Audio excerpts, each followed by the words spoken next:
Arihito is a doormat who gets reincarnated into a world full of dangerous labyrinths and picks the most dangerous job as a supporting rear guard. However, everything changes when he discovers that his job gives him an unknown strength that turns him into an overpowered Chad, making all the baddies want him to support them freaky style from the back. It all starts when Arihito and his co-workers are on a bus, en route to go skiing together. The next thing they know, they are all lined up in an empty dimension. When Arihito looks around, he realizes everyone standing there is his co-worker, making him suspect they all died in a sudden bus crash. Just then, a blue-haired girl pops up out of nowhere and gives Arihito a license before informing him to head to the guild to find a job the second he gets reincarnated. She then pushes him from behind, and Arihito finds himself dropped into a brand new fantasy world, right in the middle of Labyrinth Country. When he finds the guild, he goes inside and spots one of his co-workers, Suzuna, registering to get a job. The receptionist accepts Suzuna's request to become a shrine maiden. As Suzuna walks past Arihito, she gets confronted by a blonde-haired adventurer named Alicia, who offers Suzuna a spot to join her party. Suzuna explains that she is completely new to the city, but Alicia assures her she already knows, considering that only people who get reincarnated go to the guild to register. While Alicia is trying to convince Suzuna to form a party with her, bystanders all start gossiping about how people do not last long in Alicia's party. Suzuna ends up accepting anyway, which makes Alicia happy. Arihito goes to register next. The receptionist, Luisa, explains she will now register him as a seeker, the title for people allowed to enter and explore labyrinths. Arihito first asks her what Labyrinth Country really is, and Luisa explains that it is a nation where seekers get reincarnated and where they go to enter their respective labyrinths. Processing all of this, along with the cold reality that he is actually dead, makes Arihito experience severe headaches. Luisa quickly offers to take him to meet healers, but he assures her he is fine and redirects focus back to his registration. She tells him to look at his license and check through all available jobs, which he is free to pick from. He thinks about his old life for a minute, where he had to work a dead-end job under his boss Kyoka, who consistently worked him to the bone. With that in mind, he tells himself that in this new life, he should pick a job that is easy and sets him up for a nice, comfortable living. Just then, someone calls his name. When he turns around, he is electrocuted by shock when he sees his old busty boss, Kyoka, standing there. They chit-chat about how they both died and got reincarnated here, and Kyoka talks about how she is still not used to the idea of fighting monsters in her future. Hearing that surprises Arihito, and Kyoka teaches him that in this world, monster hunting is a serious thing, and that their job choice and who they make parties with matter a lot. She suggests he pick a job that could help her out, but knowing how she was in the past, Arihito first asks which job she picked. Before she answers, Kyoka wants to ask him to stop treating her like his boss, but she stops herself. She reveals that she is now a Valkyrie who wields swords, wears armor, and is able to use magic. She believes the job they pick determines how useful they are in the future, so she suggests Arihito pick one that not a lot of people select. Arihito thanks her for the advice and wishes her the best. While Kyoka wants to say something more, she decides to stop their conversation there and leaves to find a party, a look of sadness on her face. Arihito sees the sadness on her face, but tells himself she will be fine. He turns back to the receptionist, who explains that every seeker has contribution points, which are affected by the things they do like treasure hunting and saving lives. These points determine their place in the seeker hierarchy, which dictates a seeker's status, from where they live to what they eat, with lower levels even having to sleep in stables, which is something Arihito knows he definitely wants to avoid. He asks about the rear guard position, and Luisa explains that rear guards are essential to any party, but it is the position nobody wants to pick, meaning there is always a high demand for them. Hearing that, Arihito decides he is going to be a rear guard and writes it down on his license. To his shock, his writing suddenly transforms into a strange barcode-like language. When he shows it to Luisa, she also gets confused, but quickly pulls back her composure to congratulate Arihito on becoming a rear guard. Arihito asks for an explanation for what happened, and Luisa admits she does not know herself, though she believes he is now a rear guard exactly as he wrote down. However, she suspects the barcode language will make it hard for him to find a party, so she helps him out by giving him mercenary tickets. With tickets in hand, the first thing Arihito does is put points into his defense and recovery stats, even though he does not know how that affects him yet. He heads over to the mercenary office, where he meets Layla, the muscular baddie assistant manager. He tells her he wants to use his mercenary tickets, and she explains she can give him a demi-human to help him, a rogue lizard man who is a jack of all trades in using equipment, which would be useful for the first floor of the labyrinth. Arihito agrees to the suggestion and imagines what a lizard man might look like, but when Layla brings her out, he is surprised to see the lizard man is actually a woman who looks quite normal. She gets introduced as Teresia, a former human turned into a demi-human who will transform into a lizard man if she dies in the labyrinth. However, Louisa adds that she can be returned to her former human form if the transformation is undone, but for now, she acts almost like a robot who will follow Arihito's exact commands. Arihito shakes her hand, and they are on their way to the labyrinth, with a catapult in one hand and a lizard woman by his side. He feels bad that a cute girl like Teresia has to fight in front of him, so he tells himself they will just target weak monsters and call it a day. When they reach the first floor labyrinth called the Field of Dawn, they run into a party of veteran seekers led by Ribalt. Ribalt explains that they just ran into a busty babe Valkyrie, whom Arihito instantly knows to be Kyoka. Ribalt explains that he and his crew make their money by saving injured people in the labyrinth and pulling them out, so he tells Arihito to call out for them if he ever needs help. Seeing that Arihito is a rookie and has a mercenary by his side, Ribalt advises Arihito to stay far away from named monsters, assuring him that rookies like him always die against those beasts. After thanking the veterans for their advice, Arihito and Teresia head inside the labyrinth. Inside, they run into a little fluff ball, and when Arihito checks, it is a level 1 cotton ball, which he assumes will be an easy opponent.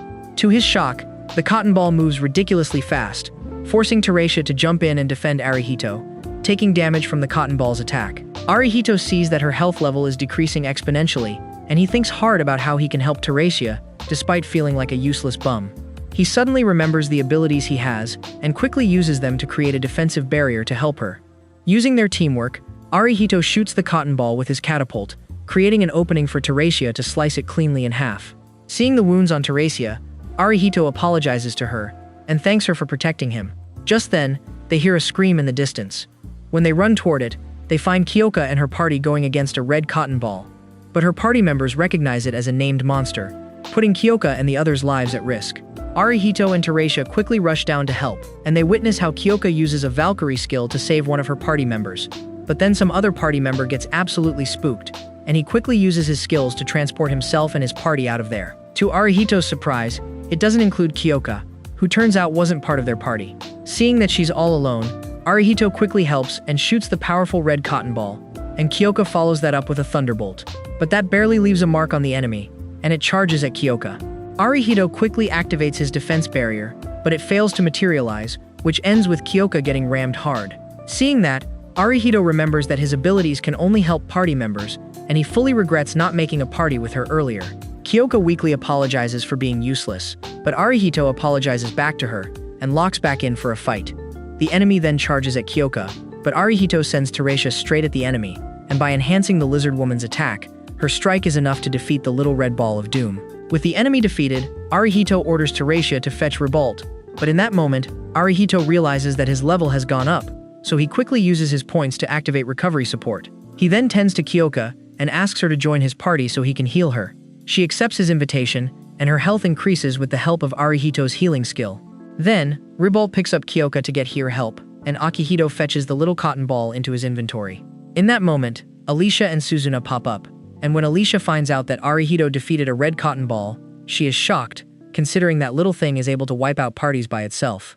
Suzuna then asks about Kyoka, and Arihito assures her that Kyoka's vitality has been restored. Hearing that, Alicia assumes that there is a powerful rear guard around there and asks to be introduced. Remembering how Alicia wanted to party up with a rear guard, Arihito decides to hide his job and walks away. He then returns to Layla with Teresia, and Layla is astonished to find out that Arihito survived the battle on his first day. But with Teresia's contract being up, Layla tells her it's time to leave Arihito's party. To Layla's absolute shock, the lizard woman puts her hand on Arihito's chest, a sign that shows that she's fond of him, before leaving the party. Arihito then asks if there's a way he can add Teresia into his party, considering that they have great chemistry and teamwork. With a serious face, Layla tells him that it will cost him 100 copper tickets, and she adds that the only reason she's telling him this is what she just saw just now. Then, Arihito returns to the guild and is greeted by a worried Louisa, and he asks her to talk privately.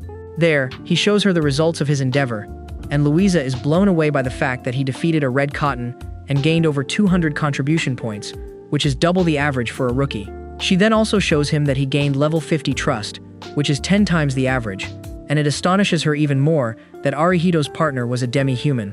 Arihito thinks about Teresia's chest touch, and realizes that as a rear guard, his strengths are supporting the fighters in front of him, but the more he supports them, the more fond they are of him, which he realizes can be troublesome. Louisa continues to glaze him, saying that from what she's seen, Arihito has the potential to be the strongest rear guard in the world. But Arihito quickly tells her not to tell anyone, and she understands that if people find out, they will all want to make use of him. Then she reports that his rank skyrockets into the top half of this district alone, and that gives him the privilege of a suite in a hotel. But before he goes there, Arihito goes to visit Kyoka, who has recovered. She thanks him for saving her and points out how high he shot up in ranks, which makes her think that other parties would now want him.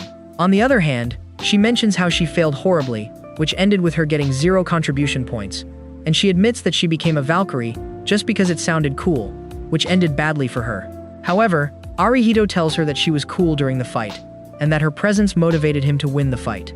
Arihito then invites her to properly join his party, and while she turns her face away flustered, she accepts and joins. He then takes her walking around town and decides that from then on she will stay with him in his place. They stop by a clothing shop, and Arihito mentions how he's not used to seeing her out of formal clothing, which reminds them how they never really hung out outside of work, or even talked about anything not work-related. Kyoka then confesses that in her old life she had a curfew and that her parents were strict. They then go shop for weapons, and Kyoka continues her story about how her parents wanted her to marry the guy they picked, but now that she died, she's now free from that responsibility. The two then sit down for a drink, and after hearing her story, Arihito finally understands why her former boss was so strict. Just then, they hear a couple of seekers gossiping about Alicia, who they call the Death Sword. Arihito listens to how Alicia is known to snatch up rookies and force them to level up for something involving the White Knight Brigade. That night, Arihito and Kyoka sleep in separate beds next to each other, with a curtain between them. However, Kyoka wakes him up in the middle of the night and asks him not to face her while he sleeps. Her demand confuses him, but to his surprise, he sees that his ability is still active, as it sees them as a vanguard and a rear guard. He quickly goes to sleep on the sofa, and sees that his recovery support skill is in effect even outside of combat, which forces him to move his sleeping position. The next day, the two of them and Teresia go on a quest, and when Teresia stays silent when Kyoka tries talking to her, Kyoka gets worried, but Arihito assures her that it's normal. They armed themselves with new equipment, with fire resistance and fire damages, which they crafted using the red cotton they captured before. With the new toys, they hunt down white cotton and bees, using their teamwork with Arihito as their support. After slaying a lot of them, they think about whether they should go to the next level. Arihito hesitates, knowing that there are more named monsters on level 2, and that they risk their lives if they run into one. He decides that they should retreat, but they suddenly hear a scream, and that pushes the party to quickly enter the second floor. Inside, they find Alicia and Suzuna fighting a fanged orc and bees, and when they see Alicia in action, Arihito and the others quickly jump in and target the bees. With their teamwork, they manage to defeat the bees before they hurt Suzuna. They then confront Alicia for being reckless, seeing that she almost caused Suzuna's death. Alicia explains that she needs Suzuna to get strong quickly, and Arihito mentions the White Knight Brigade, which quickly shuts Alicia up. He asks if she's planning to return to the White Knight Brigade, and Alicia says that she will never return to them, but she has to save her friend Misaki from danger. Alicia then explains that Misaki is Suzuna's best friend, who chose the job of gambler in this world, thinking that she had amazing luck. But then, during a quest, she picked up a treasure chest which turned out to be a trap, and when she opened it, it transported her away. Alicia believes that it was a floor warp trap, so it must have sent her somewhere on this floor, and while Kyoka is listening to all of this, it reminds her of her near-death experience, and she insists to Arihito that they help rescue Misaki, refusing to do nothing about it. Arihito agrees, and the first thing he asks Alicia is whether there are any parties on this floor. She tells him that there are not, but she did feel someone was watching them the moment they entered this floor. Hearing that, Arihito suspects the previous evil party from the bar, and he realizes that not all parties are willing to help their search. With that in mind, Arihito reveals to them that he is a rear guard, and he asks them to join his party for this one time so he could use his support skills on them. Remembering how competent he was, Alicia believes that he could be the reason they save Misaki, but she chooses to stay solo while ordering Suzuna to join his party, reasoning that since her level is way higher than theirs, it will get them fewer experience points if she joins. Then, before they start their search, Alicia gives them a warning, telling them that if she tells them to run, they have to run away and leave her behind, which Arihito agrees to. The two of them then shake hands, and they introduce themselves to each other's party, and when Teresia raises her hand for a handshake, Suzuna quickly hops to her to shake her hand. They then go on their search and suddenly hear Misaki scream, and when they go after it, they find her facing fanged orcs, and a gigantic one, which Arihito recognizes as a juggernaut. Knowing that the monster isn't supposed to be on this floor, Alicia suspects someone sent it here, so that Arihito and his crew will eliminate it for them. And Arihito quickly suspects the suspicious seekers back at the bar, and suspects that they are watching them right now. Alicia charges at the monsters with no hesitation, and she damages them with ease, which impresses Arihito. But then, red aura starts coming out of her, and she starts tweaking out of her mind, screaming at the others to run away. When Arihito checks, he realizes that she's a berserker who has no control over her powers. Alicia continues attacking the monsters, but she has no effect on the Juggernaut and gets herself captured. She tells Arihito and the others to run away, and Arihito knows that they could, but seeing the struggle that she went through, he refuses to run. He shoots his catapult at the Juggernaut to save her, and orders the others to run away and leave him if things go south. However, Kyoka refuses, insisting that she and the others are staying until the very end. Arihito knows that a direct hit from the Juggernaut would send them to a Michael Jackson's concert, but seeing that Alicia is able to avoid its attacks, it gives him hope that they can actually defeat it. He then begs Alicia to join his party even if it's temporary, and the others join in telling her to join, believing that Arihito has a plan to win. Seeing their conviction, Alicia joins their party, and Arihito orders her to use offensive moves that deal a lot of attacks. She then follows his orders, and with his support skill, her attacks are enhanced heavily, which is enough for her to defeat the Juggernaut. The others celebrate the win, but Arihito quickly orders them to stay engaged, and in that moment, they spot the evil party lurking. They aim to attack Alicia, but Arihito and his crew quickly react and defeat them using the power of friendship. Arihito then quickly checks on Alicia, who confesses that she has no strength left, but he assures her that she'll be fine, as his recovery skill will replenish her to full strength. Alicia then says how Misaki has extremely bad luck, so it makes her glad that she's able to save her. Just then, Misaki wakes up, and when she sees that she's safe and that Suzuna is there with her, she quickly hugs her in tears, glad that she's alive. Seeing that relief Arihito and Alicia, and she promises that she will explain to him about her berserk condition later. Arihito then approaches the Juggernaut's corpse and finds the same black box that traps Misaki and warped her somewhere. Alicia explains that they are treasure chests that get dropped by named monsters, and that the black ones are extremely rare, but she insists that he doesn't do what Misaki did, and instead find a chest cracker to open it safely. Misaki then pops up to gleefully thank Arihito for saving her, and admits that she has no idea about labyrinths and stuff, so she promises to buy better gear to be better prepared next time. However, she suddenly asks him to buy her dinner, which confuses him, but that gives Alicia an idea that they all should grab dinner after reporting back to the guild. Arihito agrees and tells Teresia that they must first return to the mercenary office, but she stands there and doesn't respond. Kyoka suspects that Teresia actually wants to join them for dinner, and when Teresia steps forward, it confirms her suspicion. Misaki then joyfully starts caressing the lizard woman's head, saying that her hoodie feels soft, and Teresia can't help but blush a little. Back at the guild, Luisa is shocked to find out that Arihito and his crew managed to defeat a whole Juggernaut, even almost collapsing at that fact. She then brings Arihito and Teresia for a cup of tea to explain to them that facing Juggernauts is extremely rare, and even reveals that a party of 24 people once took a Juggernaut, and they all died. However, she reveals that Bergen, the seeker who tried to ambush them, was also there hiding, and Arihito suspects that Bergen planned to wait for the Juggernaut to be defeated and take the winnings for himself. Luisa assures him that the guild will handle Bergen, and that brings Arihito to a question on whether Labyrinth Country has a king. Luisa explains that the family who founded the country has been banished, and the country is now led by the heads of the cathedral. He then asks if they are the reason why they have no other choice but to become seekers, and Luisa explains that they have to consider that dangerous labyrinths exist everywhere else in this world. Luisa then goes to check and result activity log back in the labyrinth, and the log says that Arihito did everything from defeating Juggernauts and bees, and gaining points and treasures, and even the trust of every one of his party members, which resulted in him achieving 4 digits in contribution points, which puts him ranked 2nd in the whole district, completely impressing Luisa.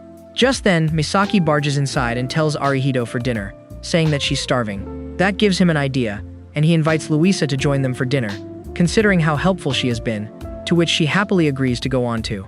They then gather and sit Arihito down in the middle as their leader, but when it comes to other people's sitting positions, they start arguing over who should sit beside him, which reminds him of his days in the office. However, Misaki doesn't care about the discussion and decides to sit right beside him, saying that she's a great drink pourer. After Teresia happily plopped down beside him and the others took their seats, Misaki starts asking Arihito how old he is and what kind of girls he is into, even suspecting that he either prefers Luisa's or Kyoka's massive melons, or even quiet girls like Suzuna. Arihito quickly changes the subject and starts the dinner. They then ask him to deliver a toast, but before he does so, he tells everyone there's something important, and that is how he's planning to permanently make Teresia a party member, and how he's planning to return her to her normal human body. Kyoka then asks if he knows how to do it, and Arihito remembers what Layla told him about how the transformation needs to be undone, so he admits that while he doesn't know yet, he will continue to find out. Luisa chimes in and says that from what she heard, turning demi-humans back to their human form requires them to go to District 4's cathedral, which is a tough ask for people who just got into District 8, and Alicia even adds that the furthest she went was District 5. Arihito then expresses how he would understand if none of them are willing to come with him for this mission. But Kyoka jumps in first to say that she's more than happy to help him, remembering how back in their office days, he was always so caring for others. Luisa states that she believes, from what they saw from Arihito, that in time, they will reach District 4. Misaki and Suzuna agree to go too, but Suzuna says that she wants to hear from Alicia first before ultimately making her decision. Alicia then tells them that she has problems that started from her sword, the Scarlet Emperor, which she earned from a treasure after defeating a named monster. She explains that the blade cannot be unequipped and will always get stuck to her, which will always turn her into a berserker every time she touches blood. She then reveals it all started from her days in the White Knight Brigade, which is a group of seekers who seek out treasures purely to be stronger, not caring whether the treasure they acquire are dangerous or not. Arihito points out how dangerous that is, and Alicia admits that she regretted that she only cared about being strong, which now cursed her with the Scarlet Emperor. Because of that, she's able to relate to Teresia, so she agrees to help Arihito in his mission if Arihito agrees to help her to be able to move forward. Arihito agrees, believing that they should help each other, and even suggests that on their journey to District 4, they'll find a way to get Alicia away from the cursed sword. With that, they officially become a party. But right after their dinner, a drunken duo of Kyoka and Luisa start jumping around, wanting to visit bars. Alicia, alongside Misaki and Suzuna, agrees to take the drunken duo back to Arihito's place, which leaves Arihito to bring Teresia back to the mercenaries' office. There they meet Layla, and Arihito hands her the 100 copper tickets to officially buy Teresia from the mercenaries.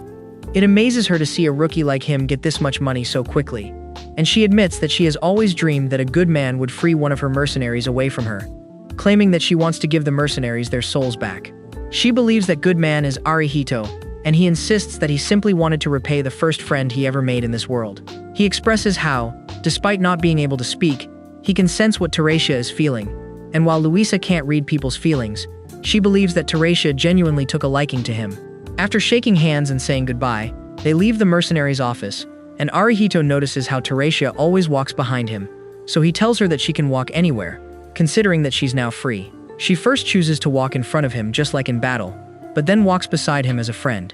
When they reach home, Arihito is informed that Misaki took over his bed and fell asleep, but he assures them that it's okay. Kyoka and Luisa walk out, wanting to take a bath, and they invite the others to do the same. Just then, Alicia tells Arihito that since his rank has gone up, he should decide where to live. Luisa reminds him that since he's now ranked 7th in District 8, which amazes everyone, he is eligible to live in a royal suite. Luisa warns that if he were to choose a royal suite, Alicia and Suzuna will lose the room. When Arihito asks why, they explain that a party can have a maximum of 8 people, so Arihito must select a place that allows all of them together. Alicia suggests that they all live in the same place, and Arihito tells them that he'll think about it. After settling down in his room, he tells Teresia that she's free to sit down and relax if he wants to. He then goes to check some new skills he can invest in, but gets curious and asks Teresia for her seeker's license. Instead of giving it to him, she shows him the mercenary mark on her neck, asking him to press it. When he does, it turns blue, and his license shows her abilities as his slave. Just then, Misaki comes out after a good sleep on Arihito's bed, thanking him for the great shut-eye. She then asks her why she chose to be a gambler for her job, and Misaki tells him that back in the real world, she had tremendous luck winning lottery tickets on the daily. After that, Arihito and his lizard friend go to the open bath, and Arihito tells Teresia to join the girls. He then spends his bath all alone enjoying the big bathroom. But while he's shampooing his head, someone keeps poking him, trying to say something, and it frightens him to see Teresia there with him, fearing that she might see his glizzy. Suddenly, she takes off her armor, showing him her magnificent plot. He tries once more to get her to the women's bathroom, but she instead insists on washing his back, which he is forced to accept. But then she starts washing his front, and he tries his best to prevent doing a full salute, especially when he feels the pudding sensation on his back. They then enjoy the hot water, and to his shock, Teresia collapses due to the heat, and it's there that he remembers that she is a lizard by nature. After returning to the room, he cools her down with a fan while the others watch, and while they understand that Teresia is simply trying to show her appreciation to Arihito, they also tease her for wanting to gobble the golden pickle. Misaki then presents a way for them to divide the rooms, and remembering how Kyoka wanted to get cracked the night before because of his skill, he is relieved when he finds that he gets to sleep alone on the couch. Teresia then joins him on the couch, and even though he tells her she doesn't have to, she wants to watch over him. Arihito then goes to check his scale, and decides to acquire hawk eyes, allowing him to see everything around him, which he thinks will be useful in battle as a rear guard. Then, while Arihito is asleep, Kyoka and the others come out of their room, all acknowledging that because of his rear guard abilities, they all feel tingly and hot whenever they're around him. They see Teresia there, and decide to join her to watch Arihito sleeping, while secretly imagining freaky scenarios. They see his shirt house opened, and starts drooling, but then Misaki takes it a step further, and even gets the girls to start dripping somewhere else. Both Luisa and Kyoka both use his muscular hands as a toy, while the others watch in jealousy. But then, Aritomo makes a noise, and they quickly go back to their rooms. The next morning, Arihito asks the girls if something happened the night before, and Kyoka quickly denies it, while the others laugh, knowing what she did last night. They then go to the same blacksmith they got their weapon upgrades from, and the old blacksmith informs them that the juggernaut they brought in is in the process of being dismantled for weapon and armor crafting. The blacksmith's daughter expresses how seeing the juggernaut makes her want to come back as a seeker, knowing that she would get to face rare monsters with them. Arihito then tells the blacksmith to hold on to the juggernaut so Arihito can decide whether to make weapons out of it or to sell it. It leaves Arihito with now having to pick a new place to live, and meeting the trash cracker to see what's inside the treasure they got from the juggernaut. Arihito, Teresia, and Kyoka then split up with the others, telling them to properly move into his new mansion, and Misaki is more than happy to move in, excited that she now gets to live like rich royalty. The trio then go looking for the chest cracker to open their treasure, but on their search for it, they are surprised to run into the direct cousin of Clifford the big red dog. The trio then prepare for battle, but a woman with melons bigger than mountains pops up, stating that she heard about Arihito coming from the guild, and introduces herself as Falma, from Arthur Chest Crackers. She then welcomes them into her home, and apologizes for them getting startled by her giant silver hound named Scion, who used to be a guard dog that traveled with seekers. Falma then goes to check the treasure chest that Arihito got his hands on, and she expresses how it's been a long time since she felt a treasure chest so high value, stating that she would only find this kind of chest once a year. She assures him that it contains a high-value item, but warns that if she doesn't crack open the chest properly, it can summon hordes of monsters straight into the city, which will end catastrophe. However, she assures them that she has the craftsman's earrings and the ring of mysteries, which would enhance her luck stats to ensure a 100% success rate in cracking chests. Then, Falma takes them to another room, where she uses her power to activate the chest cracking sequence, which looks like a maze that has balls that need to be put inside the chest. Everyone can only watch anxiously, knowing that if Falma makes a mistake, it can end in a bad way. However, Falma showcases her expertise in handling multiple balls at once, controlling them passing the maze, making sharp turns, and ending up in the chest with brilliant precision. With that, the chest is open, and it blinds them for a moment, but to their absolute astonishment, they are greeted by treasures on par with what could be found in Davy Jones' locker. When Arihito approaches it, he finds a massive key underneath his feet, but Falma quickly warns him not to equip it before she appraises it to check for curses. Some hours later, the other girls are anxiously waiting for Arihito and the others, when Arihito and Teresia show up wearing new gear. They notice the bulletproof vest Arihito is wearing, and the new weapon, which he explains is his new catapult with increased accuracy and power. Alicia also points out that his new catapult has slots for superior magic stones to be added, so she tells him that it's extremely valuable, and that he should take care of it. They notice his new gloves, which he explains give him added stats as a support, which he believes is perfect for a rear guard like him.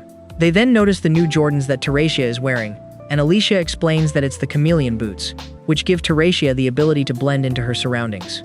But the girls notice that Kyoka is missing, and when they ask where she is, they find her hiding behind a building, flustered over something.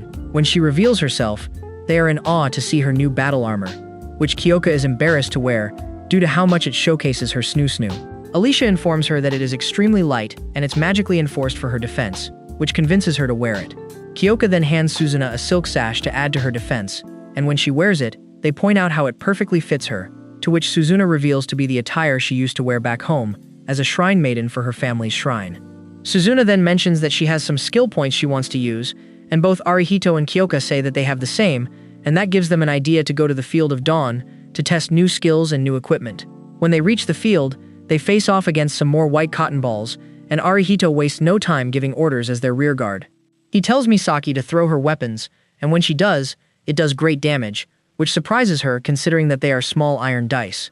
Seeing this, the whole gang realizes that their stats have gone up tremendously, so they waste no time testing it out against bees and giant ogres. Suzuna goes to shoot the giant bees in the air, while the others go full close combat against the ugly ogres and defeat them with ease. Just then, Suzuna points out that she sees others glowing, and Arihito is confused, considering that he doesn't see it, and that makes him wonder whether she has a sixth sense to see what others can't see. Afterward, they go to the third floor, where the terrain is covered in trees and mountains, which Alicia warns can be a place where their enemies hide to surprise attack them. Suddenly, a pack of one-eyed wolves shows up, and they waste no time in fighting them, using their teamwork as their advantage. But then, one wolf freezes Kyoka in place with a spell, and two wolves charge her, but Teresia quickly jumps in to save her from getting mauled to death. Arihito then goes to free Kyoka from the curse, and while she's thankful, she gets flustered by his hand placement, which he quickly pulls out. Just then, they get attacked by invisible enemies, but Arihito notices that Teresia is the only one who can see them. So he orders Suzuna to shoot where Teresia is directing, and when she does so, it reveals that they are facing a chameleon. Now exposed, Alicia goes to strike and cuts the chameleon's head. Arihito then goes to check Kyoka, but quickly turns his head, and when she looks to see why, she realizes plots are uncovered and quickly covers up. After that, they regroup and figure out that Kyoka was under the influence of chilling gaze from the wolves, and she asks Arihito how his words can free her from that. He suspects that it's his new skill, morale support, and out of curiosity, he asks Suzuna if they are still glowing. When she checks, she sees that only herself and Misaki are glowing. Alice goes to check their stats and informs them that their morale discharge is fully charged up. They discuss that it is probably their mental health points, which are massively boosted by Arihito's morale support skill, and they can now use their ultimate skills. Wanting to know what they are, Suzuna and Misaki go to test it out, and when they activate them, they release colorful beams straight into the sky. While Misaki ends up getting a special iron dice, Suzuna is frozen after seeing the moon, and has to be shaken to wake up from her trance. They see that Suzuna's morale discharge creates a special portal to transport them somewhere, but Alicia reminds them that they are already on level 3 on a 3-level labyrinth, which means the portal leads them somewhere unknown. Not wanting to risk themselves, they decide to leave it for another day, but Misaki stupidly makes a joke and slips into the portal, which transports her somewhere else. Without much choice, Arihito orders the others to get ready and to prepare a return scroll to get everyone home if they're facing too much danger. They then enter the portal, which transports them into a dark labyrinth, where Misaki is there, crying out of fear of being alone. They then realize that the return scroll doesn't work, so Arihito realizes that they must move forward, facing the unknown in a labyrinth they have no clue about. That brings us to the end of today's video. If you watched up to this point and want the next episode recapped, comment down "Stupid Misaki." Don't forget to like and subscribe, and check out this next video. It might just be your favorite anime recapped.